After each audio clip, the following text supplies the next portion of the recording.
Aloha and welcome to Sister Power. I'm your host, Sharon Yarbrough.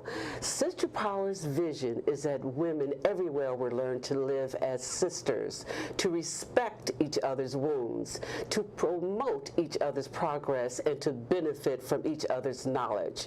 Our vision is to create activities and services designed exclusively to increase women's networking opportunities and to build the knowledge and skills that can lead to self-sufficiency and empowerment.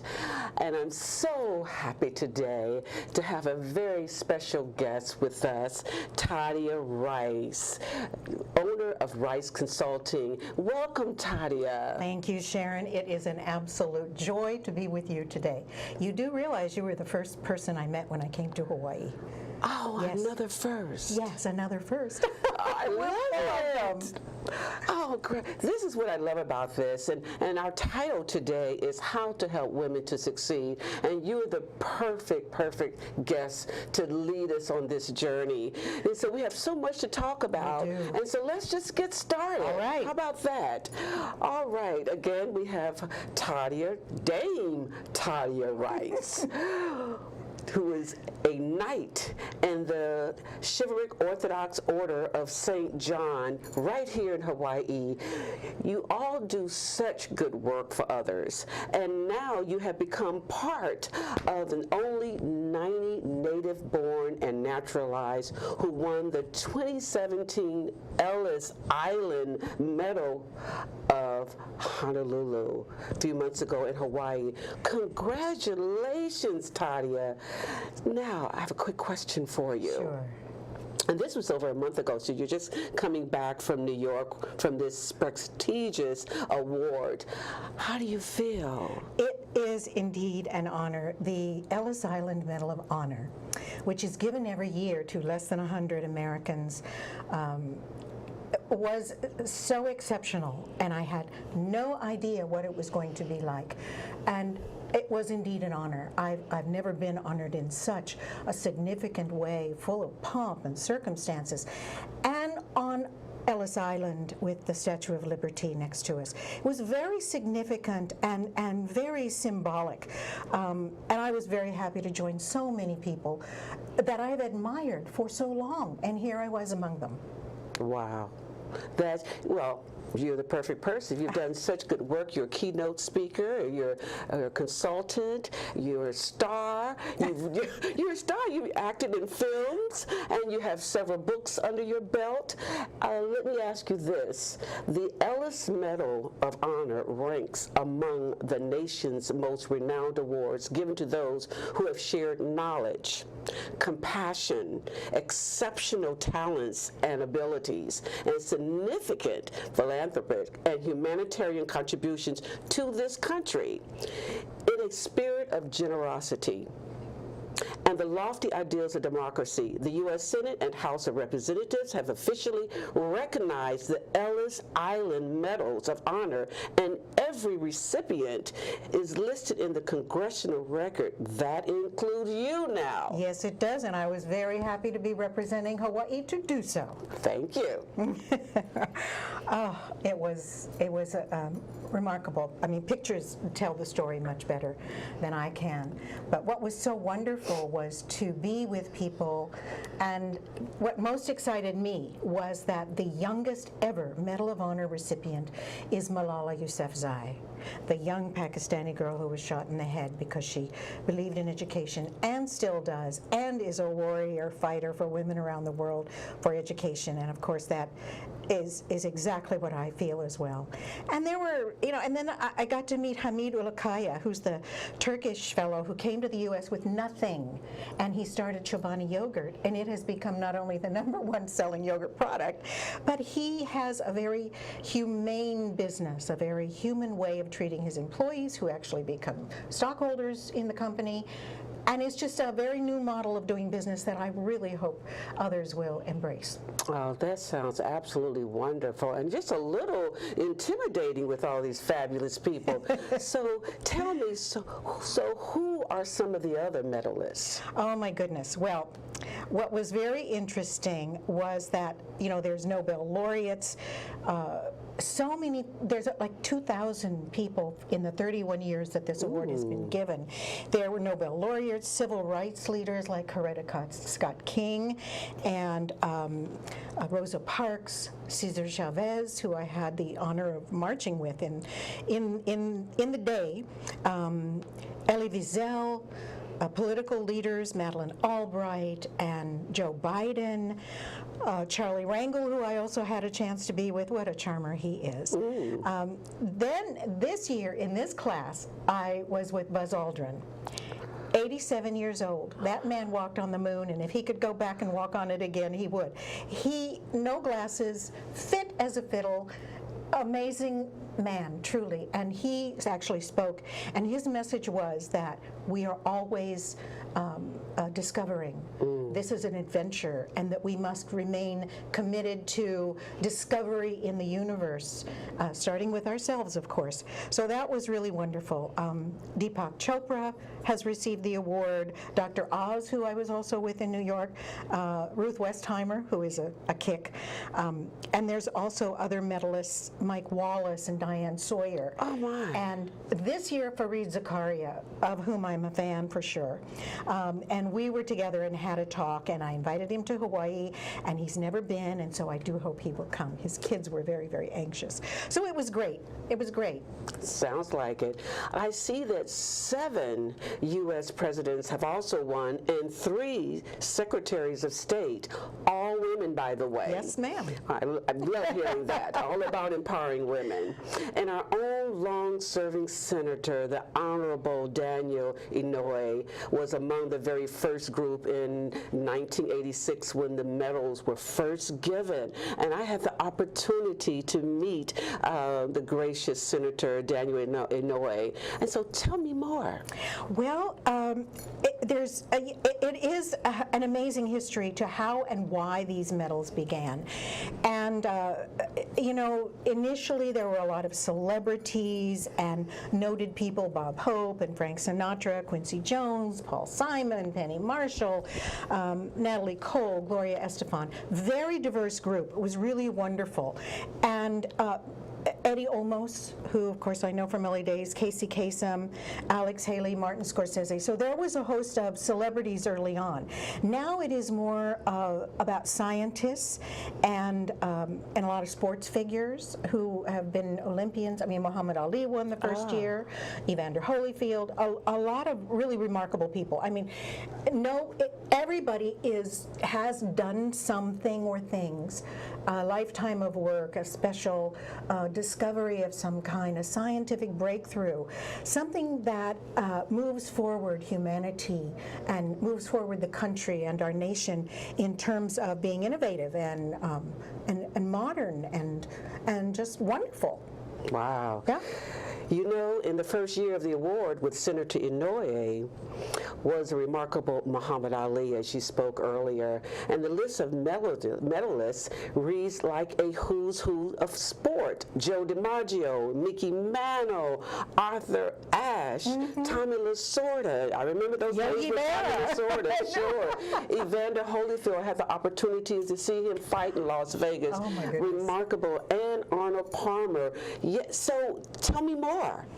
Well, I mean, it is a who's who. Yeah. It really is a who's who. So for me, to now be among who's who's is very exceptional. And I was indeed extremely honored to be among such caliber of individuals. Wow. Do you know why you were chosen to receive the Medal of Honor? Well, I don't know the specifics of the panel that identified me. But one, I knew a previous medalist, and you're nominated only by previous medalists.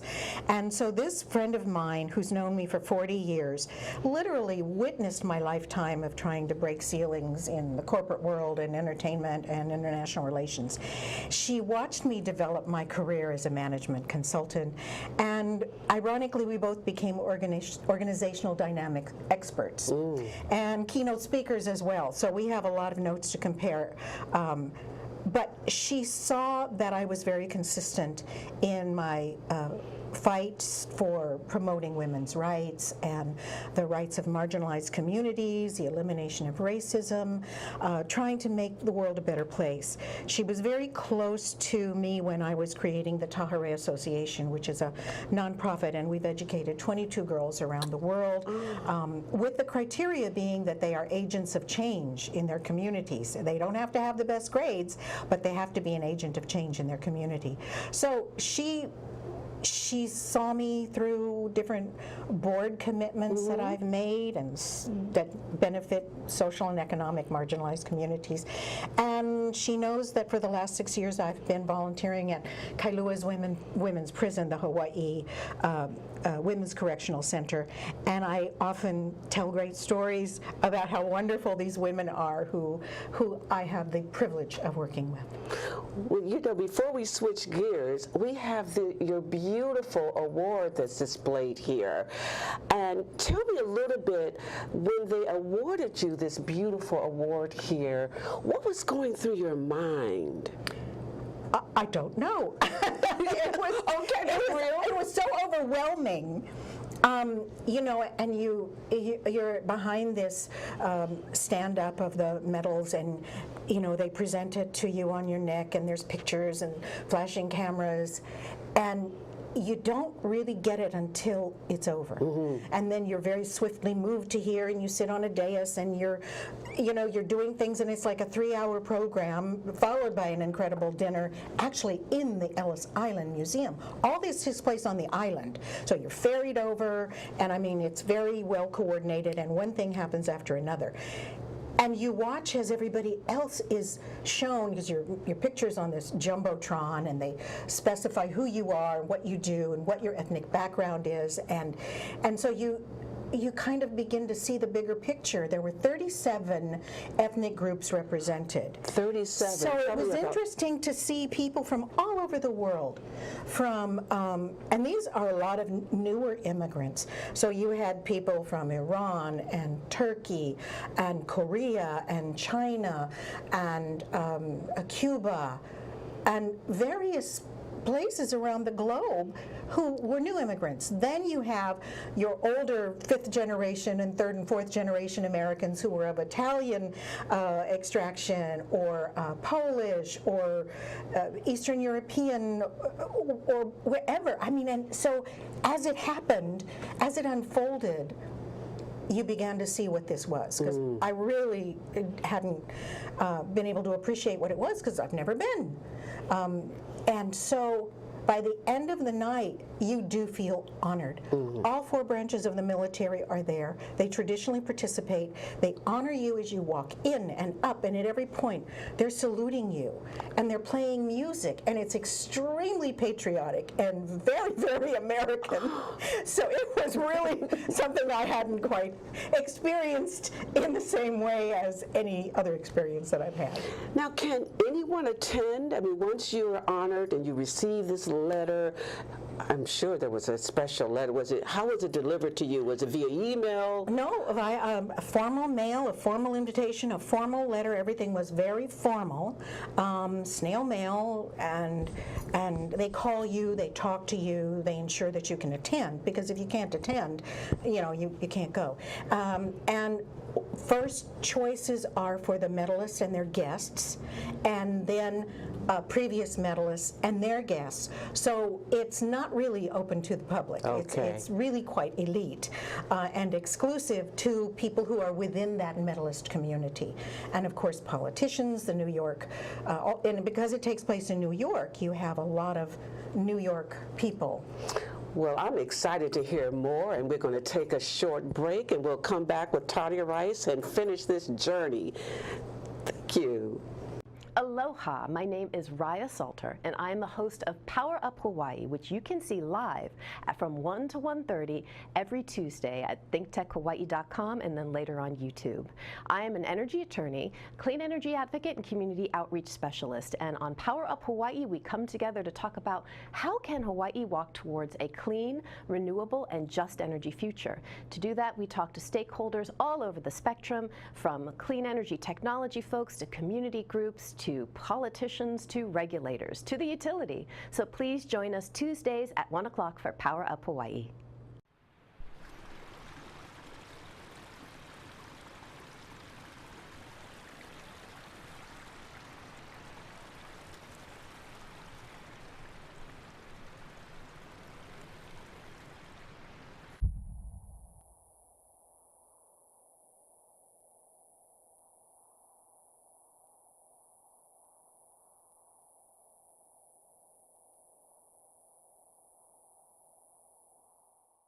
Aloha! I'm Tim Apichaw, host for Moving Hawaii Forward, a show dedicated to transportation issues and traffic. We identify those areas where we do have problems in the state, but also the show's dedicated to trying to find solutions, not just detail our problems. So join me every other Tuesday on Moving Hawaii Forward. I'm Tim Apichaw. Thank you.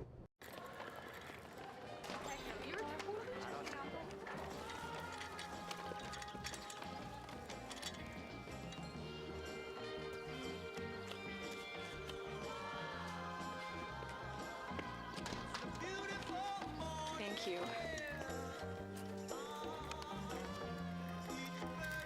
Kindness. Pass it on. A message from the Foundation for a Better Life. Welcome back to Sisters Power. Your host, Sharon Yarbrough, and we're here with Tadia Rice, owner of Rice Consulting, and we have a lot more to cover, and our theme today is how to help women to succeed, and we have the perfect woman here. And we're going to change gears a little bit. We want to talk about your prison work and has so much impact on the women at Hawaii's Women's Community Correctional Center. What do you share with them? It has been such a fulfillment working with the women in prison who are incarcerated. And what I was able to do was really create a totally different program of basically skills building. And I help them build self-esteem and self-confidence, which is what they need so much. They also need education. So essentially, I do the same work with them as I would do with a CEO or a leader of any organization.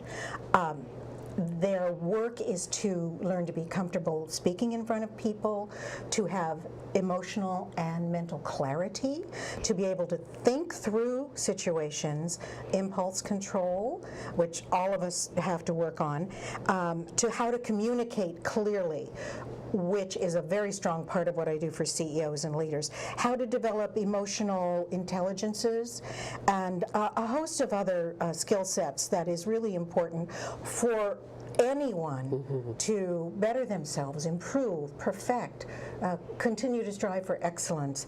And for them especially, it is a healing piece. They are able to heal once they have knowledge and self-reflection. Wow. And I want people to know that you have mentored me throughout the years as well, and I appreciate that. I love this platform because sometimes you never have a chance to sit down and have girl talk and really find out the more details what our friends are doing. So let's move forward. So you were recognized for having lived an extraordinary life of generosity to others, which you share with us with the Women's Prison. It's no surprise you've been recognized by the United Nations, U.S. Congress, California State Senate, and the cities of Atlanta, Honolulu, and Los Angeles. Yes, Los Angeles was home to me for a very long time before I moved to South Africa and before I came to Hawaii.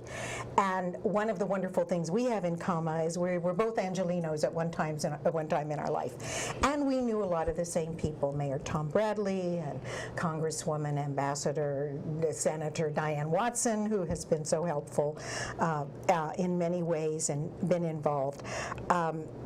you know, when I was young, I was always searching for truth as an adolescent. And so when I was a teenager, I learned about the Baha'i faith.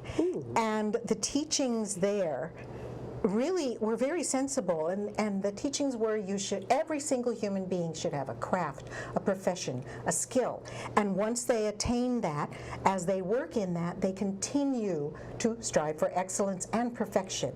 And when you do that, your work actually becomes service to others. So service is a linchpin, unity is a linchpin, and when you're able to incorporate that kind of spiritual component, that motivation to do well, do good for others, as well as yourself and your family, it's amazing the opportunities that come to you and the rewards of how good it feels to do good work and be a good human. I don't want to do anything unless it's a feel-good thing.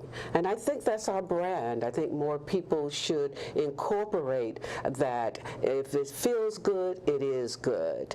And so tell me, what was your takeaway from the Ellis Island Medals of Honor?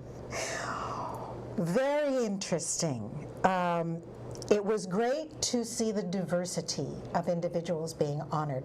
Those 37 ethnic groups really did span the globe. It was a celebration of immigrants, and you know, in America, we're always celebrating the immigrants and their contributions to the United States. For me, though, as I sat on the dais looking out at the 1,000 people who were essentially there to honor us, I thought, you know, not all of us are immigrants, and not all of us have immigrant backgrounds. And as I was thinking about it, I realized, you know, the immigrants benefited really from the contributions and sacrifice of the First Nations people of this land, who were wonderful stewards. Malama honua, same thing that Hawaiians do and that we want to strive for the world to do. They took care of that land. Of course, it was taken from them, stolen from them, genocide committed against them. And then it was enslaved Africans who were then forced to work the land and literally on their backs build this country. Buildings, bridges, everything, you name it. So for me, I thought, you know, I wonder if immigrants realize that they have benefited from the sacrifice of those people who suffered, and they have now benefited. So I really hope that Americans and anyone that I talk to can realize that we have to acknowledge this truth, and we have to celebrate and honor First Nations people, enslaved Africans, colonists and immigrants, when we talk about how great America is, because it wouldn't be great if it weren't for every one of those communities. So today, more than ever, all of us are called on to show the same kind of courage that all of those communities demonstrated when they were either forced to leave their land, forced to work and build the country, come to new lands that they didn't have opportunities in before, and become a great nation because of those elements and factors. I feel the passion that you're, and I see that your eyes are watering up, and I see how passionate you feel about this. So this has really impacted you, this journey with receiving this prestigious award. And I like your take on that, and I'm glad you had the chance to share to the thousands of women and men who are listening to this show. We need to keep that in mind. Yes. So America's identity is very, very big, very large. And we have to be informed, and not everyone is. School is never out. That's right. It's never out. You have an extensive background that crosses so many industries. You are a playwright and performer with 2 CDs that competed for Grammys. How did you achieve all of this? Well, first of all, I started out very young. Second of all, I'm now very old. So I'm not claiming that. So there's time. I have a lot of time to do this. I didn't do it in a week or two. But I don't know why it is, but from childhood I always was curious, always inquisitive. I mean, and to the extent that people really didn't like me asking all the questions that I asked. But I always wanted to learn more and more and more. So I was very willing to learn anything and everything, even if I didn't get it, like physics. I don't get physics, but I want to learn about it. And I also realize that if you work hard and you learn everything you can, and then you begin to identify opportunities and seize them, life rewards you. Life rewards you. And you can't anticipate what those opportunities are. You won't know what they are. Wow. But you say yes. Always say yes. Always say yes. You are a popular keynote speaker whose presentation, Lead With Aloha, actually proves the science of aloha. How did that happen? Accidentally. Like most things happened to me in my life. I was so fortunate. I'd been coming to Hawaii for a very long time, since the 70s. And I knew that one day I would move here and stay here and be here. But I had other things I had to do before then. When I got here, I was absolutely astounded when I learned about Auntie Pilahi Paki, who created the Aloha Spirit. It was actually called the Pacific Prayer initially, and eventually the legislature adopted it as the Aloha Spirit law. It's actually a law on our books. So there were these 5 aspects of what is in aloha. She took the words of aloha in English and made acronyms for them. But she was much, much deeper than that. Most people don't know the depth of how far she went with this. So I then got to befriend Kumu Ramsey Tom, who became my cultural kumu. And I just adore this man and his knowledge. And of course, he was one of her students. So he really schooled me about Auntie Pilahi. And as I learned more and more about the different components of aloha, I said, why does this work? I mean, it works, but why? So my curious mind started researching. What happens socially, psychosocially? What happens physiologically when we express kindness and perseverance and unity and all of these parts that comprise the aloha spirit? And so I contextualized those, and I then was able to explain and often to audiences from the mainland who come here, a lot of businesses, that if you incorporate these behaviors in your life, with your family, with your employees, with your coworkers, your leadership skills and ability exponentially increases.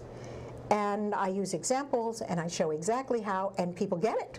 They get aloha and they see it's deeper than just hello, goodbye. Well, you know, we have so much more to cover, and our time is ended. Thank you so much, Tadia. We'll have to do a part 2. We will. All right. How to help women to succeed. Aloha. Aloha. Thank you.